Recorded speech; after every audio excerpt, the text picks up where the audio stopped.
Welcome back to my channel. My name is Kayla and I am the owner of I Could Make That But, which is my small business where I sell my crocheted plushies and other small crocheted items, and I'm so glad you're here. In today's video, we are going through the first market of 2025. Woohoo! It was at this point 10 days ago, but no time like the present to go over the results. If that sounds good to you, grab your own crochet project or other hobby project and let's jump in. So if you watched my previous video, which was my 2 weeks of market prep for this market particularly, you will have known that this event was in mid-March. It was a spring craft fair type deal at a fairly large venue, and it was from 9 to 5, which is my longest market to date for just one day. So I was a little worried going in just because I had never done this particular market before. I haven't really done many markets that aren't fundraisers, and this was specifically designed to just be like a craft fair. And also I just didn't know economically where we were, how I was going to do. So I was definitely going in with lower expectations. I wanted to make the booth fee back. This booth fee was $140, which is probably my most expensive booth fee so far this year. Obviously, it's my first market this year, but of the ones I've applied to, this is my most expensive. It's also the most hours, so it did make a little bit of sense. So my goal was to make that back, and then I would have liked to make a little bit more. So I won't spoil how we did, but that was kind of my general goal going in. But right now I'm going to insert the footage that I have from this market. I have a little bit of my setup, and I think I then took a clip of it towards the end. We were super close together as vendors, and where I was kind of down into the side of the first aisle. So we would get spurts of a lot of people, but there was a lot of times where we were kind of waiting for those spurts to come because the place was just so big. And I could have recorded in those moments, but I was afraid that if I did, everyone around me would have heard me, because they would have, because I felt literally on top of my neighbor. So not as comfortable as vlogging in public yet. We're hoping to work on it this market season, but that is definitely why we have a lack of clips. Oh, I also have a clip of me before the market in my car. I will also insert that there. So I will catch up with you after all of those go by. Good morning. We are in the car ready to go. By we, I mean me. My back is all filled with stuff. You can't really see it because it's dark, because it's 6:35 in the morning. I'm going to go to Dunkin' so that I can get coffee and I can eat something on the way to the venue, and then we are craft show bound. So we are just gonna cross our fingers and our toes that we have A, enough inventory, and B, that it's steady enough and this goes well. So here we go. I'll check in when I can.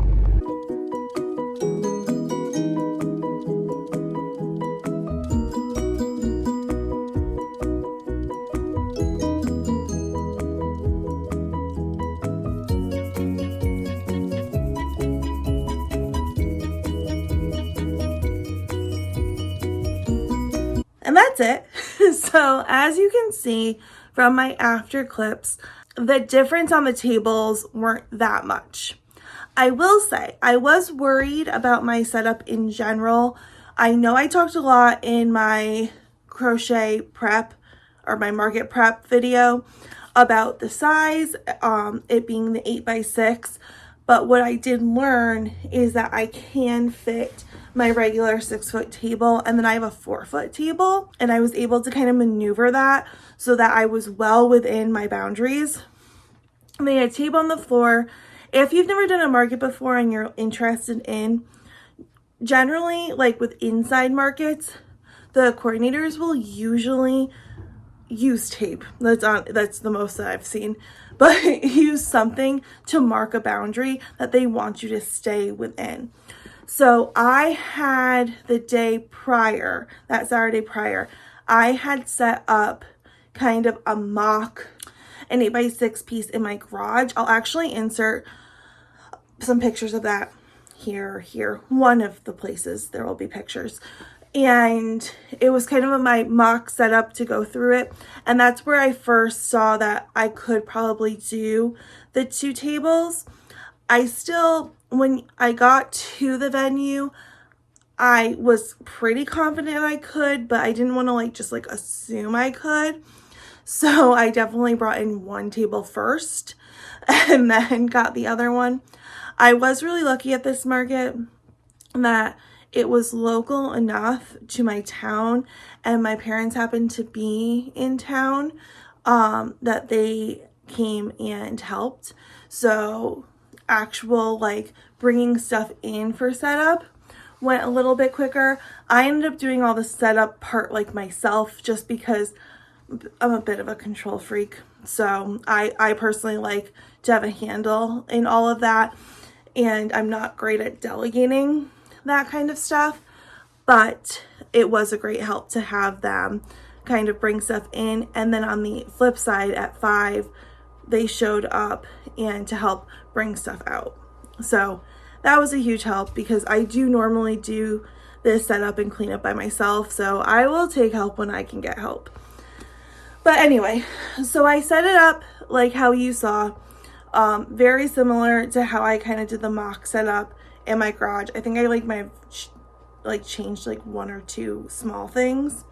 So once I was set up, I did clock a couple of things that felt a little bit odd in terms of this market.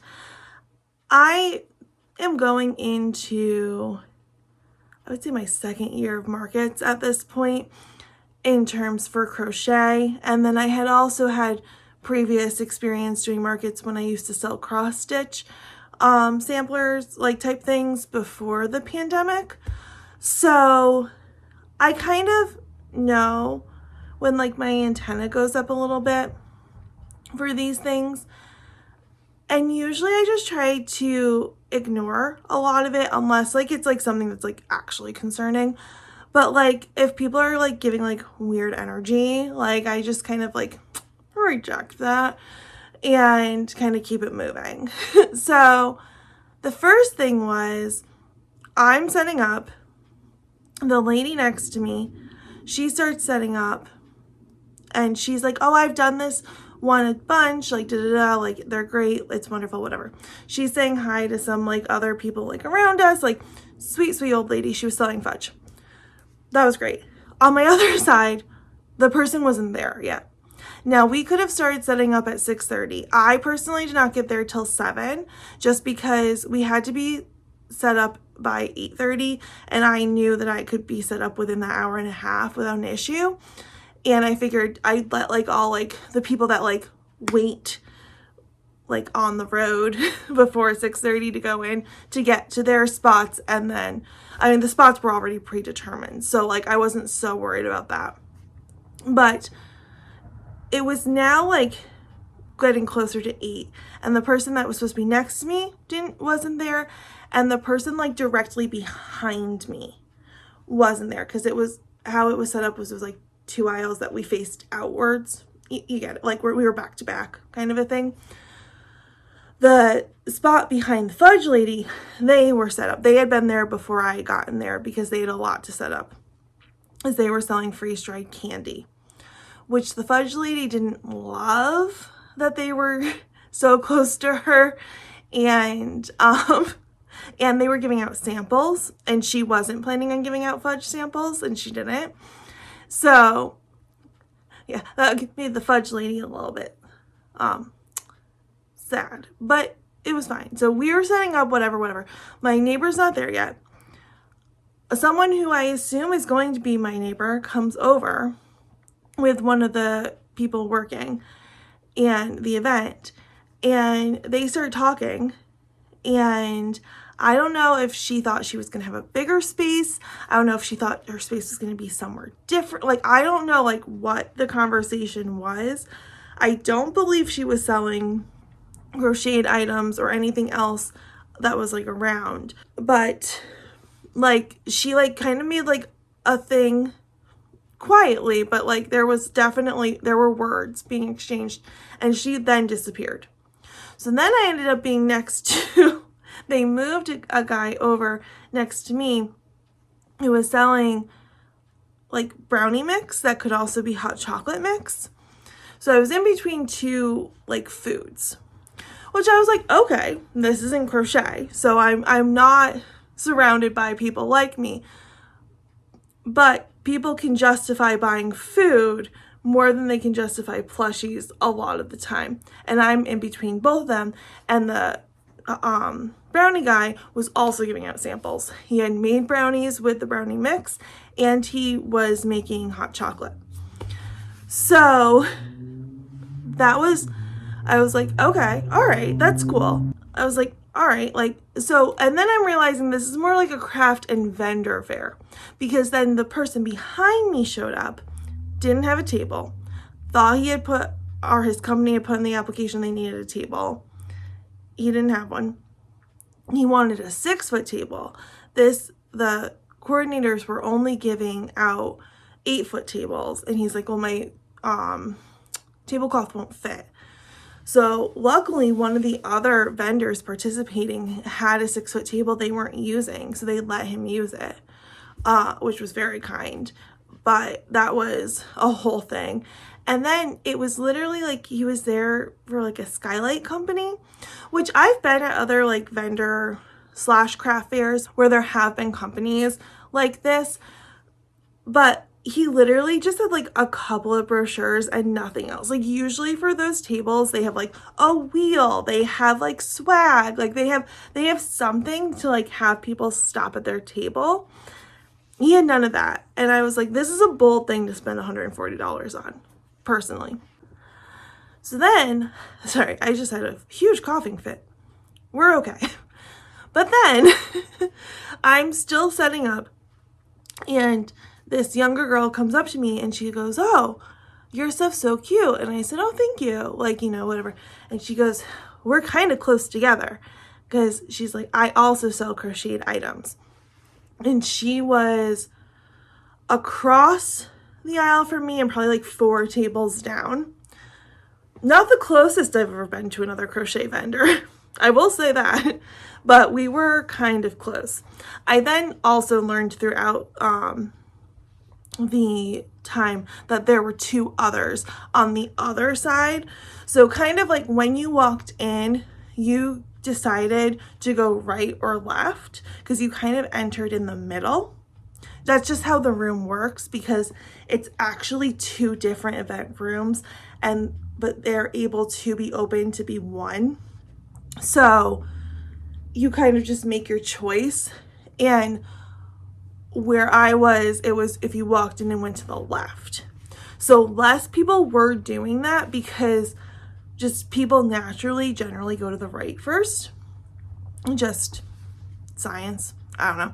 But so a lot of times by the time they were seeing me, I was probably their 4th crochet vendor. So I saw other like crocheted items that had already been bought.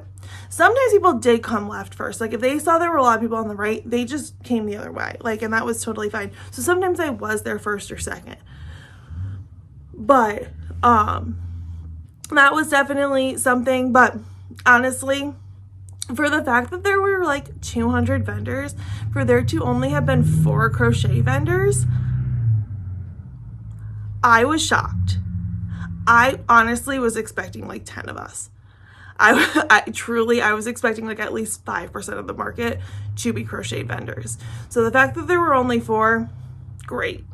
And my cousin ended up coming throughout, like at one point in the day, and I had her scout out the, like, all of it in general, like just see the craft fair, but also specifically at the other crochet vendors. And she said that we were all kind of selling different items. I think I ended up seeing all of the crochet vendors like at my table like throughout the day, because they would end up like coming up to me and then like telling me like, oh, hey, I sell too.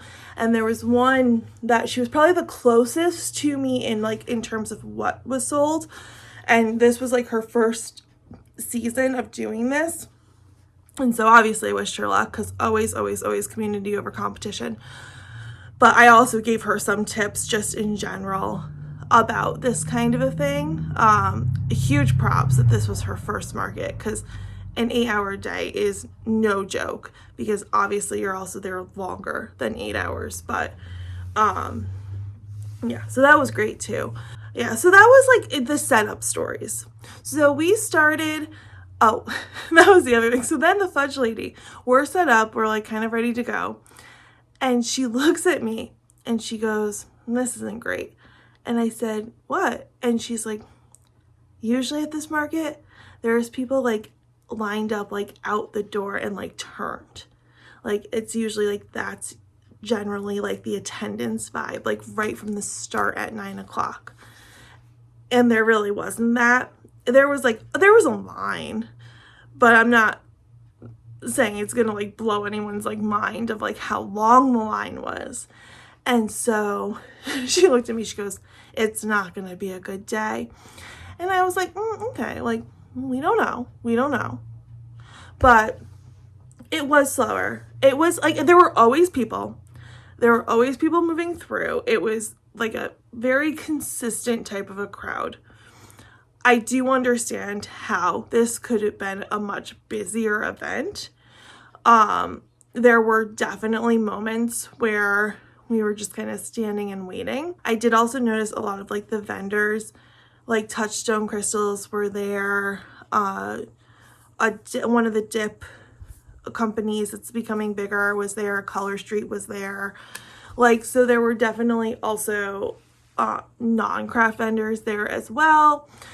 And again, some of the stuff that they sell, people can justify a little bit more because it's generally cheaper because they're not making it themselves, right? And also, some of it's food. And I'll say it once, I'll say it 100 times. You can justify a food purchase a lot easier than you can justify a plushie purchase. You need food to live, you don't need plushies to live. You know, plushies are adorable. I think everyone should have them, but not one of life's necessities.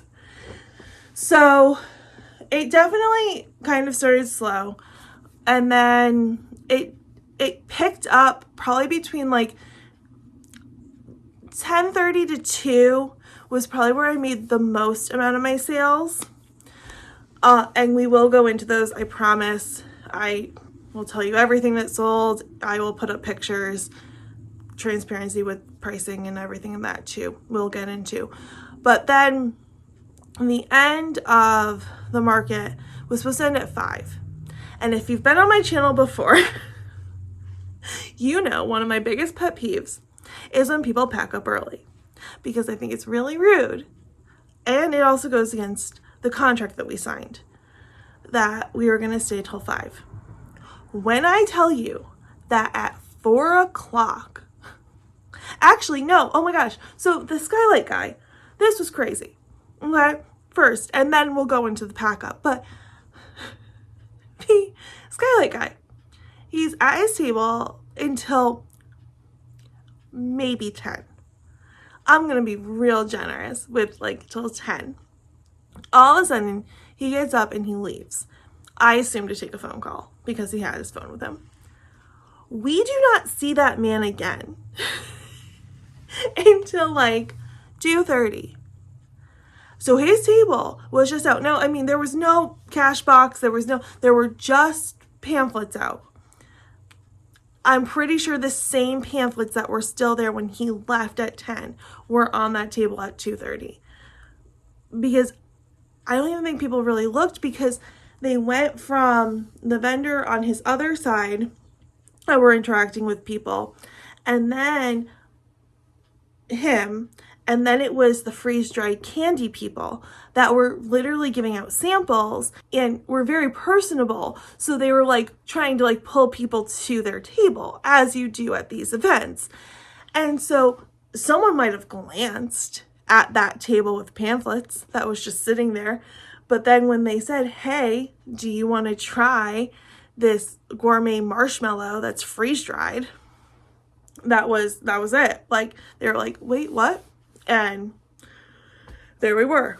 So it was like, it was such a weird choice. And then he packed up at 3:30 and just left. And I'm like, what is even happening? Why were you here? Because I don't think you got the brand recognition that you were hoping for, because you weren't there to answer any questions. It was crazy. It was crazy. In this economy where we have to like work for every sale that we make. Like, what a choice. Anywho, so setup. So he's gone.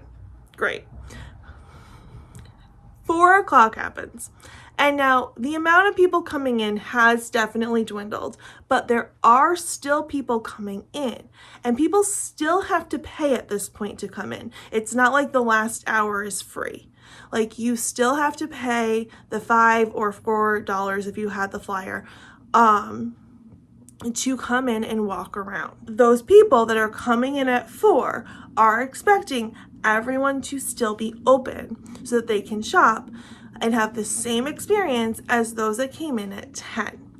They know if coming in at 4, there might be less stuff available because if people sold, but they should be able to walk around and still see things that you're selling.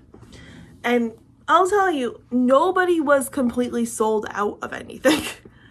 So at 4 o'clock, I started to hear people break down. And I'm like, what is going on? And by 4:15, almost the entire place is like breaking down. So I texted my parents and I said, maybe come closer to 4:30. I said, because people are breaking down already, which annoys me, but I also don't want to be the only one in here at 5. And I haven't started doing anything. So I waited until probably like 4:25, and I started to take down like price tags. So when I break down, if I start to do it earlier than the time is supposed to be, I try to get it to a half hour before. I also check on the vibe of the room, and there were people that were legitimately at 4:20 moving tables out, like to their cars. Like, they were legitimately like moving product out, which was crazy. And so I was like, I start by taking down easy things. So pricing, extra signage. I will then from there start to take things out of their baskets, still leaving stuff out, but start to collect like the extra containers that they're in. I'll start organizing kind of like my main bin that stuff comes in. So all my product is still out. The product is like the last thing I put away. I'll then like, I'll clean up any of like my like personal stuff, kind of things like kind of behind the scenes. I'll actually usually do that first, even before I touch the price tags, and kind of put stuff away that way. And so by 4:40, there probably 50% of the people had left, like legitimately packed up and were gone. And I was like, this is crazy. And like the people working the event were helping them.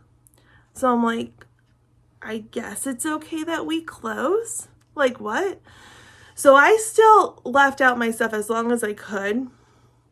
and then I started to like kind of put stuff away. But my parents didn't end up getting there, and they walked in at like 4:45 and like looked around, and my mom's like, wow. And I was like, yeah. And obviously they didn't have them pay, like, because it was so clear people were just going in and out. So I was driving out of this craft show at 5 o'clock instead of starting my pack up process at 5 o'clock. So that being said, I do think this event could have been 10 to 4. I do think this event could have been shorter. Because around 3:30, like the amount of people coming in definitely had greatly dipped. So I do think they could have shortened the event, but I still find it annoying that people pack up early. And I know that I also packed up early, but it was literally like at that point, every single person in the room was farther along packed up than me. And I was like, if the people are helping, like that are running this, are helping people leave, then it's okay. I still don't feel great about it, but like they're giving permission by doing the thing. So yeah. But anyway, all's that to say, that was the experience. Now let's get into what actually sold. So like I said, it was a slower day for sales, but we did make our first goal of making back the booth fee, and we did make some more. So let's go into what actually sold. I have everything kind of grouped together of what sold, and I will put up pictures of what I have pictures of, which should be everything because I did take pictures of everything during my prep. I'll put them right here. So the first, or actually, I don't know what order these are in. I don't think these are in order. Just general numbers. I only sold one mini octo. So I feel like that should be just like the start of like the what? One of these guys. They sell mini octos for $5. And I usually can't keep them stocked because they usually like just go so quickly. I had only brought 10. And I had stuff to crochet to make more, like as they like would start to sell, and that didn't happen. So I ended up actually not crocheting anything at this market, which was also really weird because I'm usually always doing something. And I think I had burnt myself out from prepping before because I didn't time manage my time properly for prepping for this market, and because I was just so stressed also about not having enough inventory. But also I didn't feel like I needed to replenish anything. So please hold. Okay, I'm gonna start talking not faster, but less stories because I am losing light. Then I sold a hanging flower, one of the ones that look like this. And then I sold one of my sea turtles and 4 tank turtles. So they look like that. I sold the bluey that I had. I knew I should have made more than one because he sold kind of early, or I'm sorry, Bluey's a girl. She sold kind of early. So sorry, Bluey. I sold 1 pickle. I sold 1 crayon. I sold 3 whales. Also a surprise because I usually can't keep these things stocked because again, they are $5 and they usually go more than the mini octos. I had 19 of them prepped and I only sold 3. Then I sold 2 octo keychains. So I am starting to consider potentially phasing out the mini octos themselves and just making them all keychains because those tend to sell better as keychains and the whales tend to sell better as just $5 whales. So I don't know, we're gonna see. I'm gonna keep both for the next market and to like kind of verify just because they're easy enough to prep, but we might be moving in a different direction. Then I sold 3 birds. I sold 2 mallards and 1 cardinal was what sold for birds. I did sell 5 loaf cats. Those are still popular. I brought 8, so I sold more than half of them. I sold 5 of my regular size pot mushrooms. And I sold 8 of my mini pops, which are $5 also. So that is a total of 36 items sold. I will say, I did say my a lot there. None of these are my patterns. I will have all the patterns linked below. So sorry. I also will try to pop up who the patterns by when I'm putting up the photo. Because yes, I did not design any of these. Most of these patterns, if you've seen previous market things from me before, I've had. The birds are new. Those are also by Annie Caraway Art, just like the loaf cats.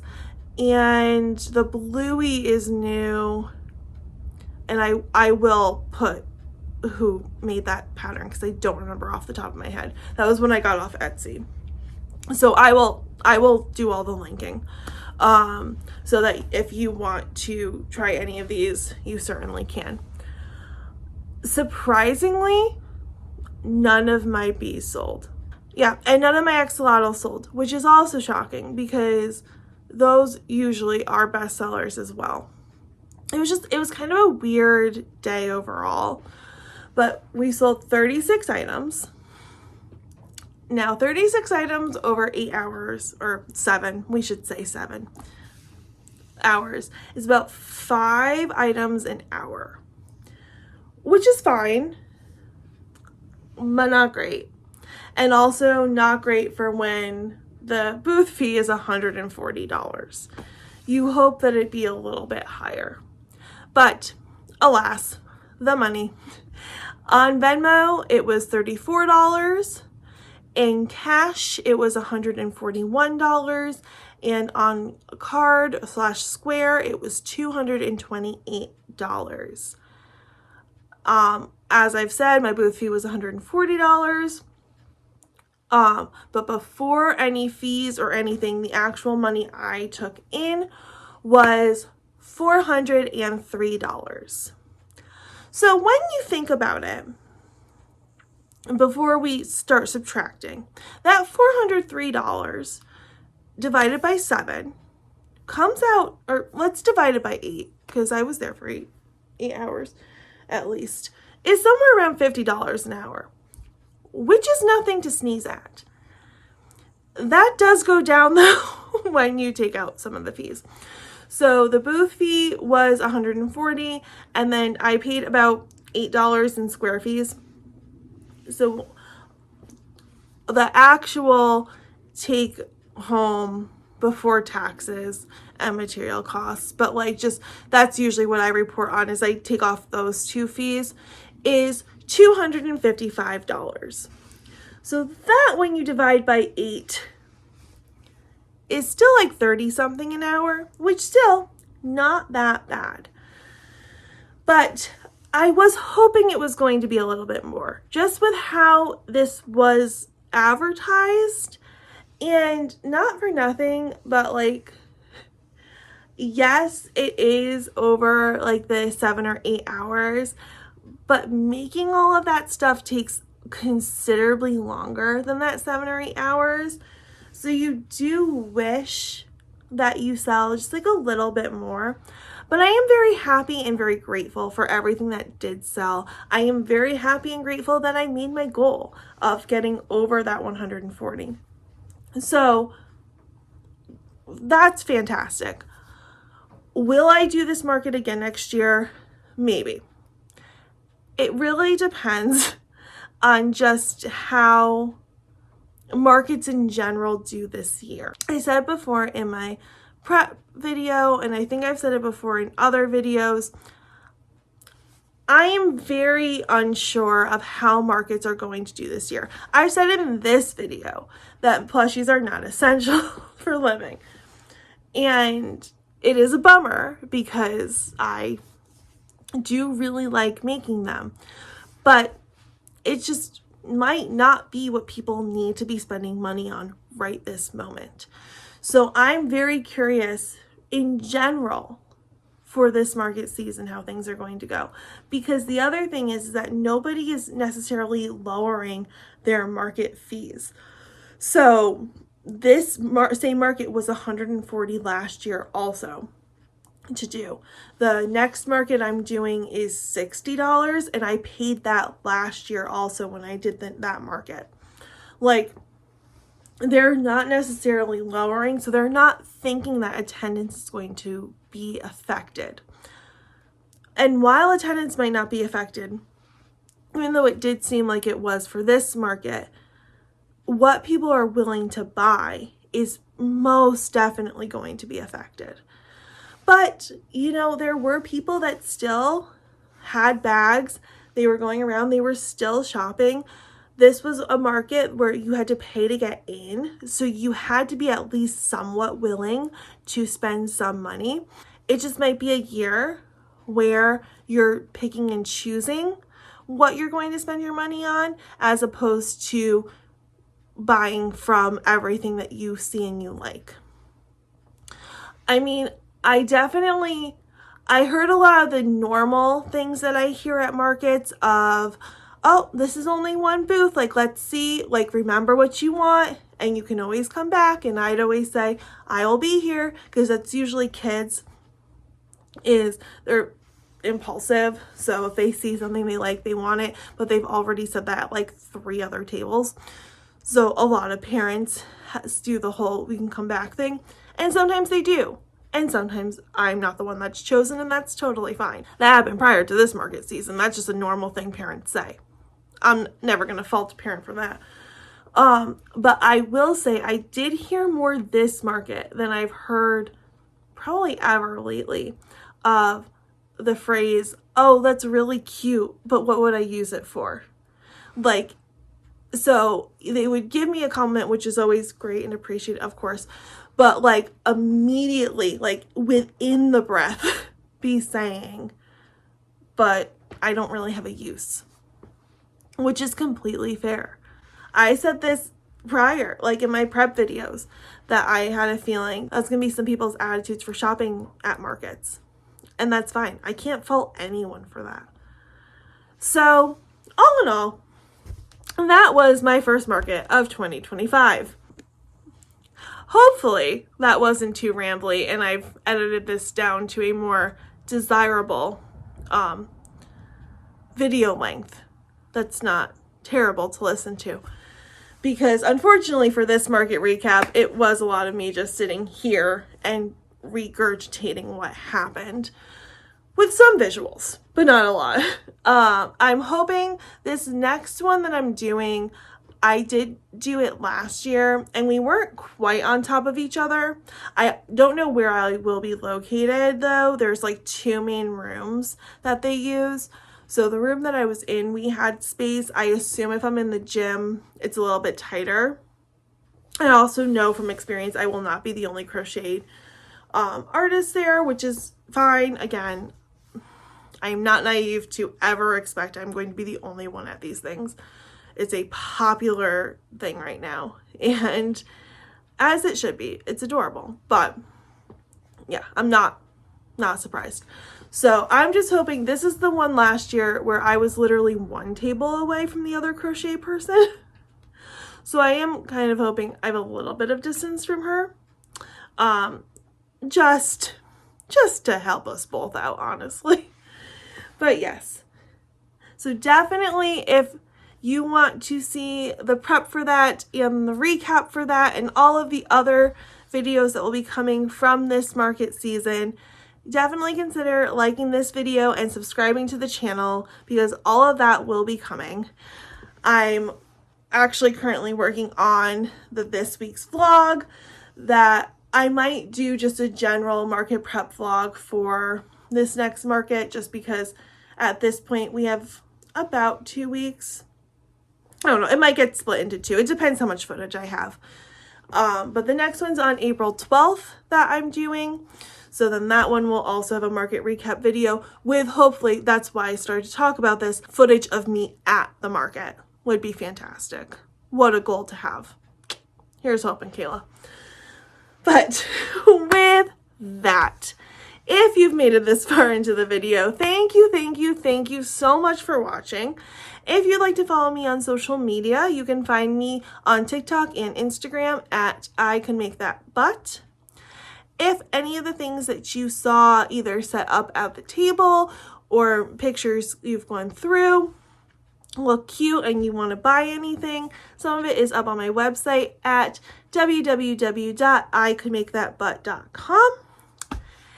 And like I said, if you want to follow me more on this journey of crochet side hustling, then definitely consider liking and subscribing to this channel. We are trying this year to get to 1,000 subscribers, and I am so appreciative for all of you who have already subscribed. Thank you. And with that, I will see you in the next one. Bye.